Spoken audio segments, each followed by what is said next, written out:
major scale very simply at any time. So you might be building out, for instance, all your positions and that sort of thing and trying to learn to see your entire fretboard, and that's awesome. But what I want to do in this lesson is just give you a bit of visualization of being able to see the major scale and how to manipulate that major scale to become other things in one position very quickly and very simply. So what we're going to do is we're going to start off, we're going to use D, okay?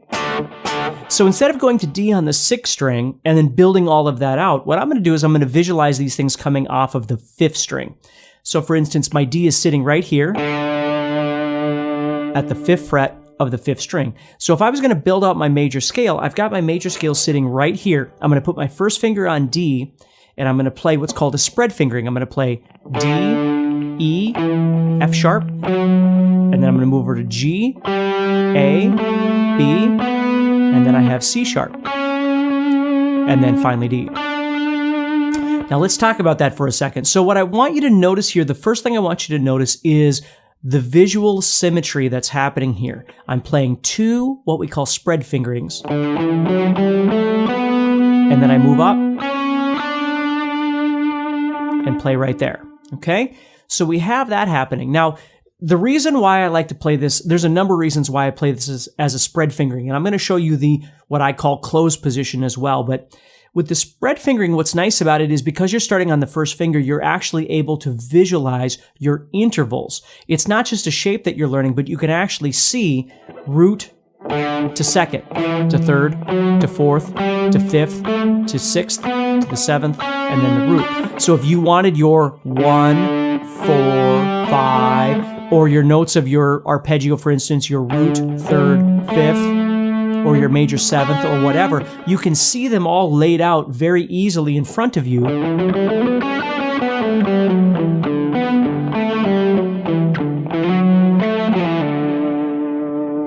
And you can use that for soloing. Now, the closed position, as I call it, is the first way that I learned how to play this, which was like this. Now, there's nothing wrong with that at all. Actually, you know, you can see the root, the 3rd, the 5th sitting in a nice little arpeggio shape sitting right there. But what I've never liked about it is that it's not symmetrical. I'm starting with my middle finger, which is kind of awkward, and then I wind up with, you know, my 3rd and pinky combination here, and it just feels awkward to me. That does not mean that it's wrong, and it does not mean that it's bad. If you find that that works better for you, then that's okay. But I want you to just hear me out about this spread fingering thing, because what's nice about the spread fingering, number 1, is the symmetry. It's easier to memorize. Number 2, we can actually see all of our notes laid out in front of us very easily from that root, right? So if we wanted root to 5th, or root to 6th, or root to 7th, we can see them all laid out very easily. And then the last thing, which we're really not going to get into in this video, although I have other videos that talk about it, is the fact that you now have the availability of being able to play 3 notes on each string, which can significantly speed up your playing when you play. You know, you're not doing 2 notes on a string and then 3 and then 2 and then 2 groups of 3 or something like that. Everything is 3 notes per string. So let me show you here. I'm going to expand out this just so you can see. I'm going to do 2 octaves of this. So we did the first octave. Well, let's keep going. I'm going to add on this note, and then so you'll see I'm playing D, E, F sharp, G, A, B, C sharp, D. Now my symmetry gets off a little bit here, obviously, as you look at this.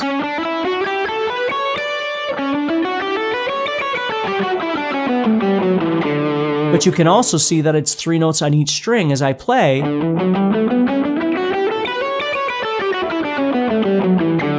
But I do want to be aware of the fact that D is here, and here, and here.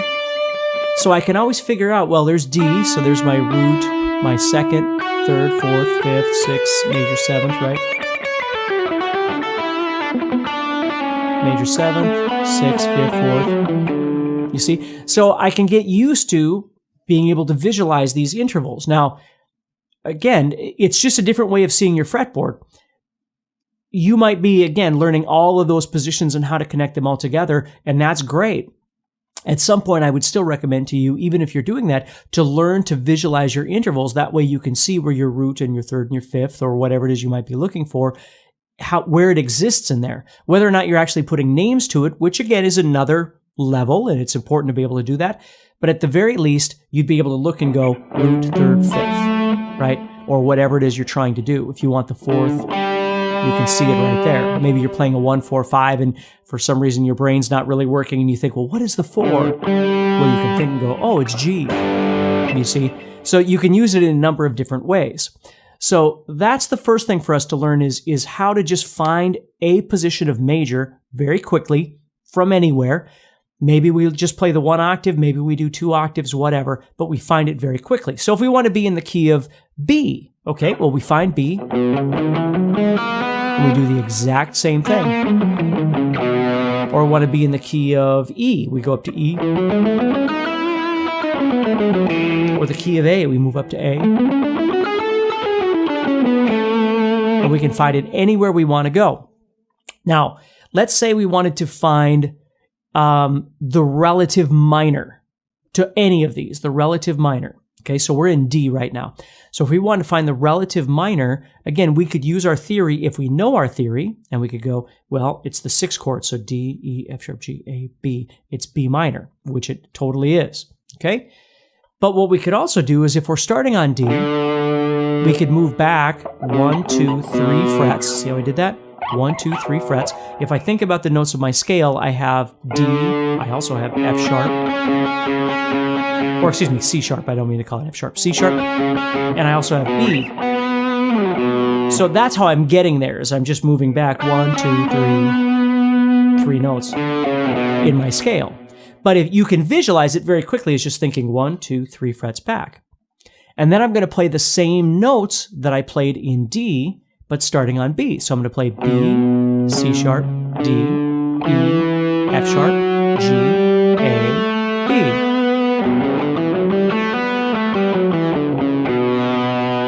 And that'd be a very easy way of getting the tonality of the relative minor, which is B minor, is simply by moving it down.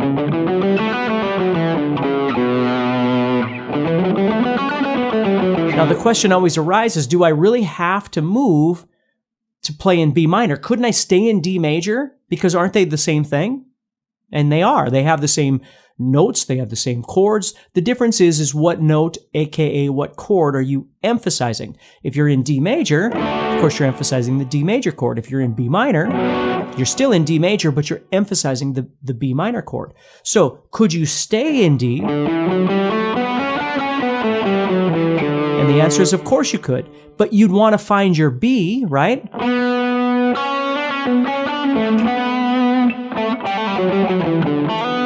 Which you'll see, it keeps trying to kick you up an octave to this B up here, which sounds just fine. But this, again, is adding some symmetry that you can see. And you can also see everything from the B, 1, 2, 3, 4, 5, 6. So if you want to make an interval, for instance, or an arpeggio, you can see them sitting right there.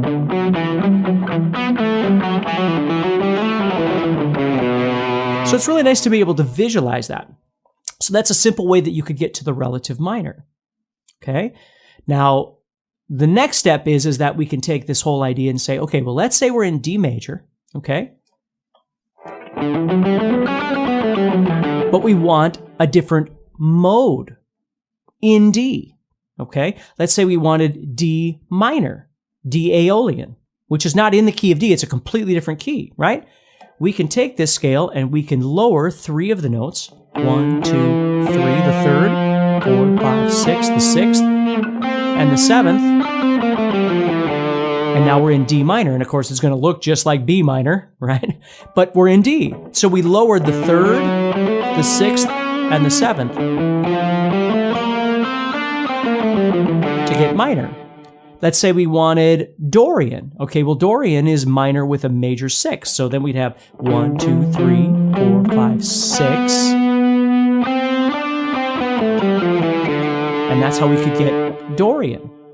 Or let's say we wanted Phrygian, which is a flatted 2. 1, 2, 3, 4, 5, 6.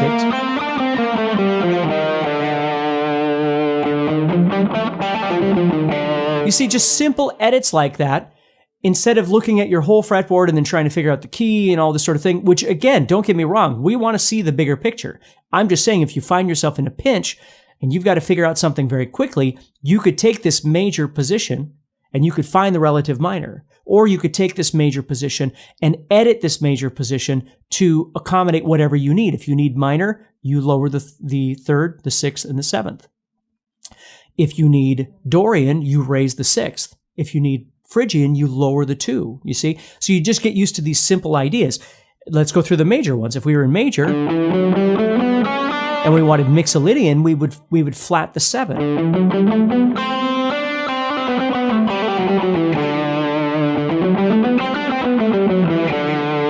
Okay? If you wanted Lydian, you would sharp the four.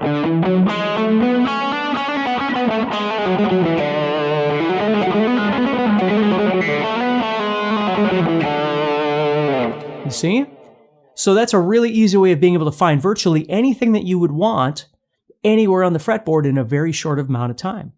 If you want to play songs across the entire fretboard, or play solos over different styles of music that people will love because they sound great and look effortless, and ultimately have more fun playing guitar and have the confidence to jam with fellow musicians, then you're going to want to pay very close attention to this message. Because you're about to discover a simple way to play songs and solos across the fretboard that sounds amazing and looks so effortless that people's jaws will drop because they can't believe how well you're playing, without spending hours of your time learning confusing music theory. My name is Steve Stine, and I'm a guitar player just like you. I've always known the fretboard was a big deal, but was kind of overwhelming. I've been teaching guitar since 1987, and I just turned 51. Maybe it's my age or something, but I never really got how some people can learn the fretboard by memorizing diagrams. And I've tried all kinds of stuff like I'm sure you have, and it sure has been frustrating. Like spending hours with my nose stuck in a book packed with hundreds of fretboard diagrams, or listening to someone who's practically speaking a different language trying to explain exactly what I need to know in a way that I understand it. After spending all that time and money, it never really clicked, and it felt like one critical piece of the puzzle was missing. Plus, I've never felt comfortable trusting that I understand or know how to do something without applying it in the real world. I thought there surely must be something easy that helps you to play songs and solos without having to worry about learning every chord and scale. That's when I dug through all my notes and discovered a shocking fact. You don't need to know every chord or how to play all the modes to play the most popular rock, pop, country, metal, or blues songs. You don't need to know how to thread all the scales together to play solos. I realized that you just really need to know triads. A triad is 3 notes that make up prime chords like major, minor, and diminished. When you can see those 3 types of triads on your fretboard, you'll play songs faster than ever before. And you can easily combine them to create solos. Triads are kind of like landmarks on a map. I use them to get from point A to point B on the fretboard, and I know when I play them, they'll sound great because they're part of the chord and work in any key. When I learned triads, my guitar playing improved tremendously because I always knew where to go. I never got lost and wasn't playing the same old scales over and over again. After a while, I started sharing this with some of my private students. They started getting results too. So I decided to record my exact method and show how anyone can use triads to play songs and solos across the fretboard that sound amazing and feel effortless. And that's how my new course, Fretboard Framework, was created. Here's what you're going to discover. Simple triad patterns that spread out over the entire fretboard so you'll know exactly where to put your fingers. Lots of guitar players seem like they're spending hours practicing boring drills and memorizing every single scale pattern. The good news is you don't have to do that because there are only 3 types of triads you ever have to learn to play the majority of popular songs and play awesome solos too.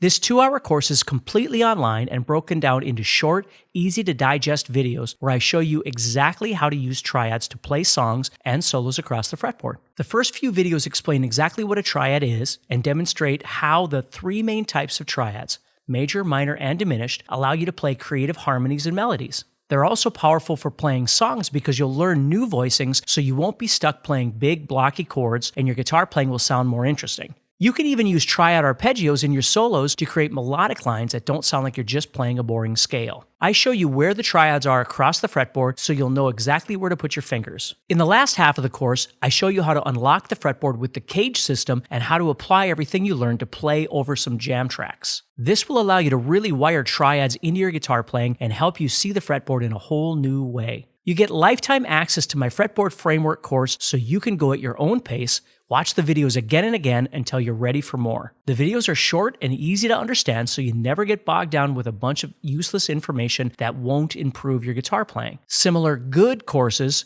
cost hundreds of dollars or even $1,000 at Berklee College of Music online. Or you can do like I did and spend thousands of dollars in college learning what I'm going to show you. With all that said, this could easily sell for $1,000. After all, similar courses sell for $14.97. Of course, it won't cost you $1,000, not even $500. Not even $100. You get the complete Fretboard Framework course for just 3 payments of $27.60. Or you can save 70% if you want to make one payment of $69. But it gets better because when you order today, you also get 2 exclusive live sessions where you can ask me your most burning questions about the course. And you don't have to worry about making it because they'll be recorded and uploaded so you can watch them at any time in the members area. Another one of the most important skills you can develop as a guitar player is ear training. That's why I've included my Ear Training 2.0 course as a special second bonus. You'll learn the secrets of playing songs by ear and be able to listen to songs and instantly know what notes will sound great for your solos. If you were to buy this on the website a few months back, it would have cost you $99, but you get it free when you order today. And if you order in the next 15 minutes, you'll get my 3.5-hour Essential Guitar Skills course that originally sold for $99. You'll discover all the skills you need to be a well-rounded lead guitar player. This will allow you to play freely across the entire fretboard and get really creative when it comes time to solo. With this course, you're going to overcome problems like not knowing where to start and end your solos, worrying about what scale will sound good for leads, and alternative scales you can use to improvise better solos than you ever thought possible. You won't have to worry about feeling lost or confused because your fingers will be trained to instantly find the right notes without any hesitation. So, to recap, you get my new Fretboard Framework course and all the great bonuses I just mentioned for just 3 payments of $27.60 or one payment of $69. And you're protected by our 30-day guarantee. Truly put it to the test for a full 30 days and see if it's right for you. If you don't think it's a good fit, no big deal.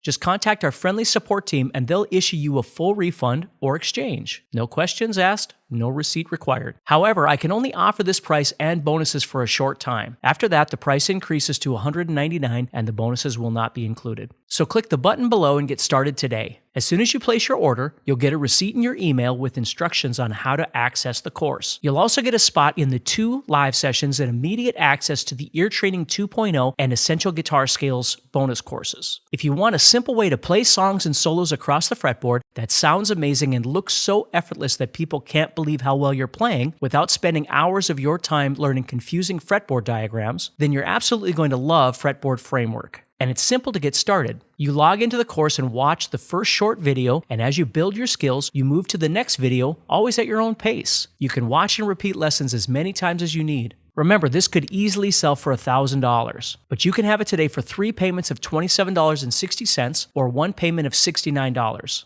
And when you order, you'll also get the 2 live sessions and immediate access to my Ear Training 2.0 and Essential Guitar Scales courses. You'll learn the secrets of playing songs by ear and all the scales you need to improvise solos over any song. The bonuses alone have a $438 value, and you get our 30-day guarantee. But remember, I can only offer this price and bonuses for a short time. After that, the price increases to $199 and the bonuses won't be included. So click the button below